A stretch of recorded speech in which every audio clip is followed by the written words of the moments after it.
Breaking news as industry expert Grant Cardone comes forward to acknowledge that the housing market cannot be fixed. And while I agree with him that the housing market cannot be fixed, I don't know necessarily whether I agree on why it cannot be fixed. And so today I have our community expert, once again, Mitch Wexler, here to go into that video and to break it down. And then you guys, we have something incredibly special planned for you today as we go under the hood to discuss what the real problem actually is. And the way we're going to do that is by listening to a couple of viewers, a couple of property owners. So we've done an interview, and those property owners are going to tell you as the viewers what the problem really is and what to be careful of. A warning to you. And in addition to that, you guys, this is absolutely incredible. We have bombshell audio, and it is absolutely shocking audio that you guys are going to listen to. And I'm going to ask you, isn't this fraud? I mean, it appears to be a fraud cover-up, bombshell stuff. Again, I have Mitch Wexler here. And before I begin, Mitch, how's everything going? Any new calls from attorneys? Any new cases opened? How's everything going on the fight? North Carolina, Detroit, and I'm not sure why Detroit in particular, but yes, Detroit, and two more out of Ohio. So yeah, there's attorneys reaching out. It really is stunning as to how far spread this problem is. I knew it was, but obviously we don't have the ability to study every state. But nonetheless, anything that touches USPAP, including Canada, Ontario, is in truth being ignored. USPAP's being ignored, and therefore the fraud is just simply rampant. And as it turns out, multiple countries. Yeah, absolutely. And Mitch, thank you for your time today, and thank you for kind of digging into this first story before we go under the hood. I know you guys, Mitch loves going under the hood. He loves going right to the math. We're going to get there. But first, I want you to listen to, what Grant's saying, and let me know, Mitch, whether or not you agree with it. And let's start with this segment. Invested in data centers. Give us your take on the real estate outlook today. Well, we still have a seller's-buyer's gap, Maria, and until interest rates breach 4%, go back to below 4%, you're not going to see the volume necessary to unlock the supply-demand formula, which means basically when rates come down, sellers will finally reduce their prices. That's not happening yet, even despite interest rates spiking above 7%. We still have not seen the price on homes come down and become affordable enough for people to actually buy a home or qualify for a home, and instead have been renting. That's why I'm so pro rental apartment communities for investment properties for middle class Americans. Mitch, I'm not sure that he even answered the question at all, but he did say something that kind of hit me a little bit. I'm not sure, what his angle here is, but he's essentially saying once we pierce 4% and we're below 4%, it sounds like what he's saying that there's going to be an increase of people that are going to get off the sidelines to sell their house. Probably maybe not going to be affordable yet. What is your take on what he just said? Do you think in order to get back to, sustainable levels of affordability that we need rates under 4%? Is that what's going to do it, Mitch? I understand Grant Cardone. I've actually read two of his prospectuses. He is speaking his book. It's not that there's anything to disagree with what he said. The problem is it didn't go far enough. And you can make an argument that says, well, if interest rates stay the same, markets will level off. The problem with what he said was that there's no connection between the idea of lowering interest rates and the fraud that has been perpetrated on anybody that's associated with USPAP or comes in contact with it. So what you have, again, is this cumulative compounding effect of a fraud that has pushed values up by virtue of inflation, and inflation is a tax. So the idea that, okay, we're going to lower interest rates, yeah, okay, fine. You want to have that debate? Let's go. But the fact of the matter is that is not doing a thing to fix the fraud. And it is the fraud that is accumulated over and above everything else, the inflation. It's a compounding inflation. So what the CADs are doing is taxing. They figured out, we'll just keep taxing the hell out of this, which is in fact a tax on inflation. They ignore USPAP. Therefore, that's another fraud. So it's a fraud on top of a fraud. And then if you talk about the state of Texas specifically, You have the property valuation study, which is created by the state comptroller, which is another fraud. So you've got three sets of fraud pushing these values up. And the interest rates, again, go and look at an amortization schedule. That'll tell you what the damage is. Add the amortization schedule to the rule of 7, you're being ripped off to the tune of 2 times up every 4.5 to 7 years, depending what the damage is that's being inflicted by the Fed. So there's now 4 sets of fraud. I mean, that's just 4 sets of fraud that you just so happen to mention right now, Mitch. Obviously, there's layers and layers upon fraud. Now, here's what you mentioned that I hope the viewers got. I mean, you said he's kind of speaking to his book, and that makes sense because on one hand, he's saying that housing cannot be fixed, essentially implying, I believe, that it is broken. But on the other hand, he's still saying he's investing in the market. So I want you to hear this next clip, Mitch, and tell me whether or not his investment advice is foolish or maybe you think it's good. Let's listen. With whether they pay their rent or not. The things that people should be doing right now, I believe apartment communities around America are the single best investment going forward for the next 10, 20, and 30 years. And this is why. In blue states, you want to avoid those states because of the heavy regulations, the unpredictability of taxes being increased, okay, like overnight. Yep. And the renters having basically more power than the property owner. Mitch, it looks like he's getting a little political, maybe a little biased. First of all, I'm sure, as you could probably tell the viewers, being a landlord is not necessarily a good job at all. But do you agree with what he's saying as far as, in good investments still being there? Or do you kind of think that's more of a narrative push? What was your take on that? Again, he's clearly talking his book because he buys assets and then he syndicates those assets out. And that's perfectly fine. No harm, no foul. The problem is you have to break everything down into buckets. So are you going to buy a 30-year-old apartment building? What cap rate are you going to buy that building on? Are you going to buy a brand new, the most expensive luxury building? And what cap rate are you going to buy that on? The idea that things are going to be good for the next 10 or 20 years, who the hell knows? What we're dealing with right now is the fraud. And his statements completely ignore everything that's going on with mom and pop. Now, 37% of the households are going to go bankrupt and or lose their home. Well, where are they going to go? The vast majority will be forced into multifamily. There's no doubt about it. We saw this in 2008 and 2009. I was a beneficiary, my properties were a beneficiary of that exact circumstance. When you saw in the market the house builders pumping values of houses and saying, well, we're going to give you 4% money, but the value of the houses started to clip up. So that combination meant people could not afford the houses. They had no choice but to go to multifamily. The Barons was one of those recipients. We actually ended up at 103% occupancy. Go figure that one out. We had a waiting list. So partly what he's saying, I agree with. Partly what he's saying, he's stuck in a box because Fox won't give him enough time to explain it in depth. And he knows, he's fully aware.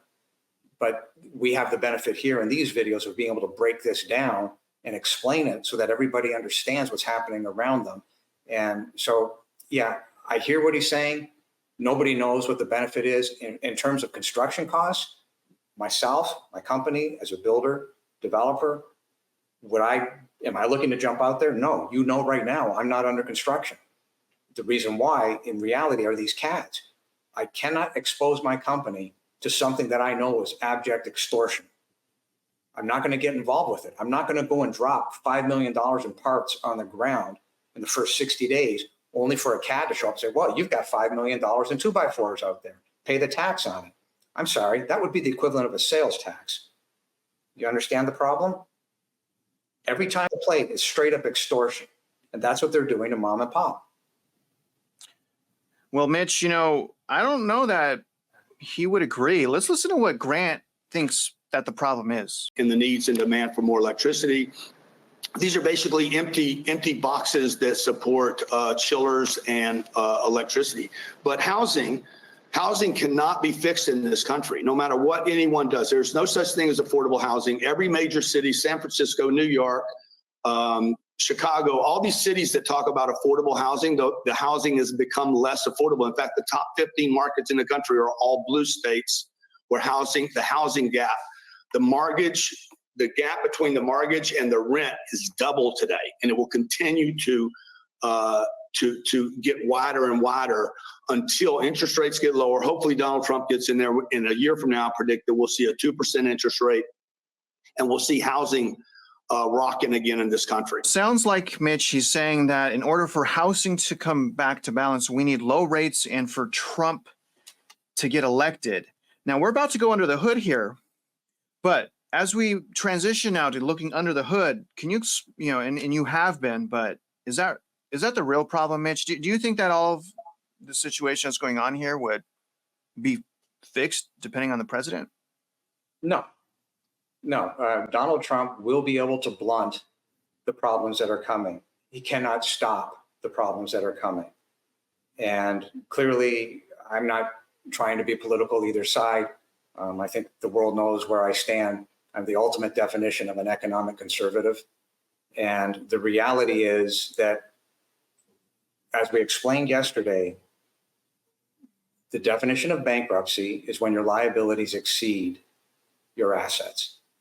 There's $142 trillion, and there are no assets to back it up. This will come unwound and must come unwound in order to fix the problem. You can unwind it and get in front of it and try and blunt that damage. Absolutely, that can be done. But until the powers that be start reading, and we're giving them the documents, on the Mockingbird site, it's all there. The documents are there to be read. And just recently, so as you know, the Tarrant Appraisal District came out, and the new board members are trying to be extremely helpful to the taxpayers, but they don't understand the ramifications of how this plays out in real time. On the other hand, so what they're saying is, okay, fine, we're going to try and limit the increase of taxes, be it an annual or biannual or every 3 years. It doesn't matter. And then, so on one hand, they're saying, well, we're going to do this over here. That would be the Tarrant Appraisal District. And then just this morning, Fort Worth came out and said, oh, no, we need you to keep this fraud rolling forward because we need the money to cover up the bankruptcy. Like, left hand give us, right hand take us away. Ergo, they're not paying attention to anything, nor do they give a damn. You have a cast of cartoon characters here literally jacking with every single real estate person's tax life. And that must come to an end. And that is what Grant Cardone didn't get into. And I wish he did. Because it's important. Let's get into it now, Mitch, and let's start going under the hood. And I wanted to take a pause real quick because I've been reading the comments on these videos, and one of the things I want to clarify for you guys is CAD, okay? CAD is the central, it stands for the Central Appraisal District. And when you hear like DCAD or HCAD, usually that's the county CAD. Like HCAD is Harris County Appraisal District. But the CAD is the Central Appraisal District and is essentially in charge of valuing our properties to pay for the state and county services, firefighters, schools, things like that. And also, you guys, as far as USPAP, okay, I've been getting a lot of questions. What's USPAP? USPAP, well, let me show you guys real quick by throwing up this appraisal. Now, for the people that have been following me, I've been talking about these appraisals for the last year and a half. Now, what you're looking at right there is you're looking at a clean appraisal. And USPAP is the Uniform Standards of Professional Appraisal Practices, okay? And that is how that appraisal that you guys see on the screen was generated. And that's how value is calculated. And basically what we're saying is those counties ain't doing anywhere close to what I just showed you as far as the regulation. Now, did I cover that okay before we jump into the first interview, Mitch? Yes. If everybody picked up on what that form looks like, and you walked in with a very similar form to a CAD using real comparisons under 2301B and 2301E of the Texas Property Tax Code, you would have them. Now, it doesn't mean that the CAD is going to honor the law, which clearly they don't. However, that would set yourself and your attorneys up for a lawsuit should you decide to file that lawsuit, because then you have the actual evidence. If you follow 2301B, 2301E, and under the Texas Constitution, under uniform and equal, plus that chart, you do four things, you've set yourself up to win. let's listen to our first video, and let me play this, Mitch, and then I'll come back, get your reactions, and then I really want to play that audio. Let's ask an ex-firefighter, an ex-captain, Jerry, what the real problem is. And I have Jerry here that is spearheading the overvaluation fraud for a neighborhood. He's essentially helping 15, 20 people, trying to reduce the value on 40 different properties. And so Jerry's going to discuss what he had to go through to fight the Central Appraisal District to stop them from essentially committing value fraud and, making things so unaffordable for you and your family that, I mean, geez, man, can you just, tell the viewers, Jerry, what happened exactly, and the fact that you're spearheading, this massive overvaluation situation going on in your neighborhood? I do know how it feels going through the process every single year with percentage increases that can range from 40 to 100, and occasionally a 300%, will pop up. That it's unrealistic, and it creates the demand for a lot of manpower on both sides of the spectrum, the taxpayer and DCAD and ARB, to to combat all of this for the people that don't, and for the people that want to, that want to fight against it. And so, and then it creates a situation to where people don't protest. Then they become a comp that's really high, that is aggressively used in order to run everybody's value up, and then people can't afford it. And so, and Jerry, can I ask you, man? You said something I didn't realize until right now. You said you've seen a 300% increase, from 40 to 300% increase. Can I ask you, Jerry, is the assessor showing you the math on how they're calculating that? Not really. Once we get to the point of protesting and talking with a negotiator at DCAD, and let's say they have a 300% increase or some, and by the way, I was trying to reduce the number of protests and negotiated that one down to doubling. Okay. So if so they've got me trained well enough to be happy with doubling. I'll put it that way. Now, in that particular situation, but how it's presented is they're basically going outside whatever it takes to pursue more expensive comparisons, up to and including putting all the value on sales comps on the land, so that they can say the land is worth more value. Now they can go get anybody, no matter whether they got a house or not, or whether the house is very old. They can, if they play with those numbers on a sales comp, then they can drive the land prices up. And basically it gets to be something that somebody can't afford based on what they expected to pay a few years ago. In other words, Jerry, it doesn't sound like there's any honest math at all. And that's really what we're trying to uncover here. And another thing that I want the viewers to understand is how that, it takes people like you in a neighborhood to stand up to enlighten other people. As Mitch says all the time, people understand there's something wrong, but they don't understand how to articulate it. So, I mean, honestly, Jerry, the community needs you. And so can I ask you, sir, as someone that has served the community, as a firefighter, captain, EMS, all of these types of things, you've changed people's life for the better. What change do you want to see come to, these, the way that we're taxed? Well, that's pretty easy to see when you have to go in and labor intensely on both sides, fight outrageous increases where the prior year is totally disregarded. I mean, it's not to be mentioned, not to be talked about. You go before ARB, they'll tell you can't even talk about your negotiations with DCAD because that's secret, I guess. I don't get it. They could cut down on the need for a whole lot of labor and a whole lot of upset taxpayers if they treated everything the market value.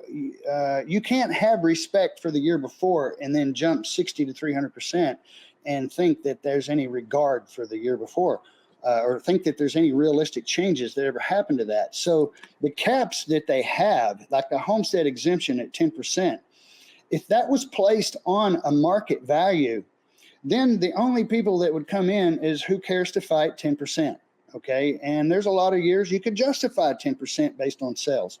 And I wouldn't even fuss with it. I mean, I've already negotiated to have things go from 300% to doubling just to get out of going to ARB and be happy with it. So they're creating the need for a manpower that they don't have, and then you don't get the help when you go in. So in a nutshell, you want to say you want to say fix it, make market value the same as a homestead exemption, where there is a cap on what they can do from the year before. Or, I mean, even simple, honest math that doesn't take you months to try to figure out what they're doing. And then, then I just go back to homeowners that we got other things that we're worried about, man, like putting food on the table and our children in school and, a whole bunch of other things. We shouldn't have to fight like this every single year. And so I want to ask you this last question. Okay. Do you think overtaxation is the biggest problem in real estate? I think it is absolutely the biggest problem, at least in Texas real estate, at least in our boomtown area where things have been booming. So you got to expect some increases. But when it's obvious that the system is cherry picking values in order to go up on everybody, even though there are some sales comps that could say, oh, well, this one sold for that house down the street sold for $1 million. Somebody came in from California. Well, that don't mean everybody's is worth $1 million. Sorry. And so they're fabricating their own inflation and they're cherry picking comps in order to do this. And it's a lot of work to go in to try to prove that every single year. And sometimes you're successful, sometimes you're not. But plain and simple, your homestead cap is there for a reason to protect homeowners for more than 10%. Now you're cursing them to a lifetime if you let the market value go up so much. And I refuse to do that. I refuse to say that just because I got a 10% homestead or a 20% circuit breaker cap, that I'm okay with a 300% increase and curse myself or my neighbor to eventually something they can't afford. I saw how that worked in your mortgage interest rates that kept climbing on those old loans. I saw what that did to people. They couldn't live there no more. So taxes, they're doing the same thing with taxes now. I don't appreciate it. No, a lot of us don't. I mean, it's becoming more and more unaffordable. The nation's starting to realize that. They're starting to wake up. And the other issue is these municipalities and schools are depending on the accurate assessment to run their businesses. So the fact that it's being ran on overvaluation is really unbelievable. But either way, Jerry, I'm going to get out of here. I really appreciate your time, man. Bless you. Thank you for continuing, even when you're retired. Thank you for continuing, making a positive impact on the community, brother. Thank you. Pretty powerful member of his community. What are your thoughts on him stepping up for his community like that? Jerry is a very soft-spoken individual, and he has a heart that's extremely large. He knows what's right. He did the best as anybody could do under the circumstance without understanding all the idiosyncrasies of every law that touches these CADs. And the reality of it is the CADs don't give a damn. That's what happened to them. And we're going to hear from a couple other people where you have the exact same situation. They don't give a damn. They do not understand what the laws are. They don't know, as the ARB panel members, what they're supposed to do under the law. They don't understand what the CADs are supposed to do under the law in terms of adhering to USPAP, adhering to the Texas Property Tax Code, adhering to the Texas Constitution. And therefore, the waterfall effect is such that these members who signed an oath, these members of the ARB panels who signed an oath, should be sued, personally liable for violating that oath. And they can be prosecuted. It is a third-degree felony. And every time we get more information on tape, let's just say that you have the right to remain silent, and anything you say can and will be used against you in a court of law, because that's coming to you. Flip side of the coin, I've got some other things that I'd like to say with regard to the CADs, but we'll get there shortly. Yeah, speaking of being on tape, Mitch, let's go ahead and play that tape now from, it's just a shocking tape. It's from the chief appraiser And I mean, I don't know how else to look at it but fraud, but I don't want to say anything yet. We'll let the viewers listen to this, but I wanted to remind the viewers what ARB is. Again, I'm looking at the comments. An ARB is an appraisal review board. The ARB is designed to be in place to make sure you're not being overvalued. So big failure on the ARB side, in addition to all the other failures. So that's what the ARB is. Let's listen to this right now, Mitch. Let me throw it up on the screen real quick. You guys, this is absolutely shocking. There comes a point in time when you have a deadline that you're trying to meet, and you just got to go. You know, we got to get the work done. You know, we have current outstanding tickets that we had put in prior to this that still haven't been responded to, and so it's, you know, as a business decision, you know, if we have somebody that's capable of, you know, running the process outside of the software. First of all, Mitch, just to confirm what he just said, I mean, this is the chief appraiser now acknowledging he pulled data out of the system, and he's basically saying, you just got to do what you got to do. Business is business. It was a business decision to do that. Am I following this correctly so far? Am I missing something here so far? Central Appraisal District is the gift that keeps on giving. All right. Well, it's quite interesting that Thursday's meeting last week was a 26-minute meeting that, as far as we could tell in the history of their existence, that's never happened. It's clear that their attorneys are watching these videos.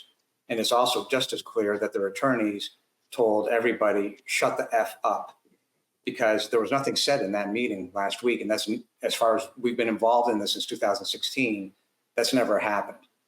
Well, when you hear the chief appraiser stating we took 60,000 properties outside of the database, manipulated them. Let's let the, you know what? Let's let the viewers listen to that now.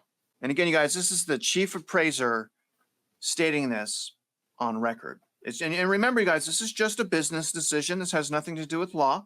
It has everything to do with his business. There's a delay to that process because, you know, truth be told, I mean, if the system was working the way it should, we should be able to just run the process and it would be seamless, and, you know, the output would be ready and we would be able to send the file.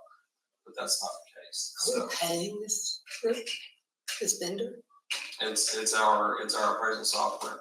It's all one big license agreement. So yes. So can that be evaluated and at some point upgraded to something that would work? Because that is a bigger problem than a lot of our others. Yeah. When she pulls that data out, is she dropping it into Excel and into Access? She's just dropping it into Excel, doing the calculations that way. So imagine that. No. Imagine that, y'all. I mean, you're talking about 60,000, give or take, properties that she's having to run through this process on. She's having to walk off because of the SB 12 and SB 2 stuff. She has to walk all the way backwards to 2018 and start walking it all the way back forward. Right. Wow. So you figure pulling that data out, dumping it into Excel. So you're now taking something that should be a static record. All you do is apply the program to it. You pull it out, then you have to apply the changes to it and then dump it back in there. The potential, and Rebecca does an amazing job, but the potential for any type of error just exponentially explodes. Well, and that's part of it too, because she has to take an extra step once she's put it back in. We have to have some QC on it and error checks and make sure before we proceed forward to the next step. Mitch, can you clarify, are there any QC, is there any QC in place or any error checks in place to, you know, have any type of protection for the taxpayer if Rebecca makes any errors on that 60,000, 60,000 pieces of data, 60,000 properties that she's taking out of a system, putting into Excel, manipulating it, putting it back in. They're acknowledging the room for massive errors. What am I missing here, Mitch? What you just heard is a straight up admission of guilt. They have violated virtually every single appraisal law ever written. I defy anybody to show me in the Texas Property Tax Code, Uniform Standards of Professional Appraisal Practice, Texas Constitution, where anybody has the authority to take any document, any value outside of its software that was authorized by the board of directors to be used, manipulate it, put it in Excel, and put it back. There's no such thing. There's your proof of irrefutable fraud. Like I said, DCAD is the gift that keeps on giving because they have broken every single appraisal law written. Can't be any clearer than that. Mitch, let's listen to one more thing because I really want the viewers to understand what you're saying. First of all, we're being taxed. First, our unborn children are being taxed, you guys. Our unborn children are bankrupt when they're born. And we need you guys to step up. We need you guys to step up and save your money and fight these appraisal districts. And there's no math. You're hearing them manipulating it. But what you guys, the other thing is that we really haven't covered too much is how much they bully people, is how much these ARB boards, these appraisal review boards actually bully people and embarrass people. And really the only way to get things done is to fight back. And Mitch, I want to play this audio real quick of, an enforcement officer that reached out. I don't think we're going to be able to play his video today, but I want to play the audio from the ARB board of when, he was being yelled at. I mean, this person had to threaten to call the police on the ARB member, for disorderly conduct. And this is a taxpayer just trying to get a fair shake. Listen to this audio, Mitch. Well, it's supposed to follow U.S. patent. Okay, continuing. What would you like to do? Go ahead. So are you noting this, or are you making a recommendation or statement of something that you want done? Well, I'm just asking. You're quoting me stuff that I don't know about. Tone it down. I'm toning it down. This is toned down based on what you just did. Let me explain something to you. I'm hard to read, but I'm not that hard here. Okay. I have a naturally loud voice. Tone yourself down, or I'll go get an officer. You want to get it? Mitch, he got yelled at when he asked him to calm down and threatened to get him arrested. This man laughed at this taxpayer. And by the way, again, this taxpayer has been helping the community. Mitch, if what would say you were there, all right, what would you like to say to your own appraisal district on behalf of everything that you see going on here today? And I'm sorry, not just today, by the way. I don't want to discredit your work for the, your body of work has been amazing. But what would you like to say, Mitch? There's problems on both sides, and I always try to look at the other side's perspective as to what's happening, because you have to understand it. And that ARB panel was completely out of line. There's no justification. And part of that is lack of training.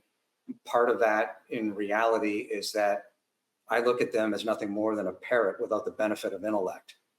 And that happens because they repeat stories that they think they know without even looking at the documents.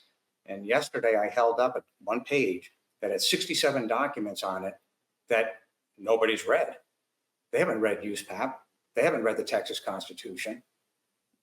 The training manuals that they get, or the videotape, is roughly 14 years old for the ARB members. They're supposed to be an independent body brought in at the behest of the state comptroller. They're supposed to be independent. They are not. The vast majority of the values that are agreed to by the ARBs are those of the values as stated under threat of perjury by the RPAs, the Registered Property Advisors. The bottom line is that the system is completely cooked against the real estate taxpayer. So what we're doing here is trying to give the real estate taxpayer, be it commercial and or single family and or multifamily, what have you, the ability to fight back using the law and using the truth. Over and above that, as you've seen, a lot of people go to these ARB meetings. They're not armed with enough information. They don't have a one page in a spreadsheet format that simply says, here are the comps that are real comps under 2301B and 2301E of the Texas Property Tax Code, and under uniform and equal in the Texas Constitution. They're not armed with any of that information. So there's problems on both sides of the table, but the CAD is responsible, and they don't educate the public. They do just the opposite. They gaslight the public. Well, our property values are at median home value of $514,000. There's not a stitch of truth in that statement. Like I said, DCAD is the gift that keeps on giving. They've wrapped themselves in razor wire. And from this point forward, by virtue of all these videos, every time they try to wiggle out of something, they're going to get sliced. And the goal is to shut them down.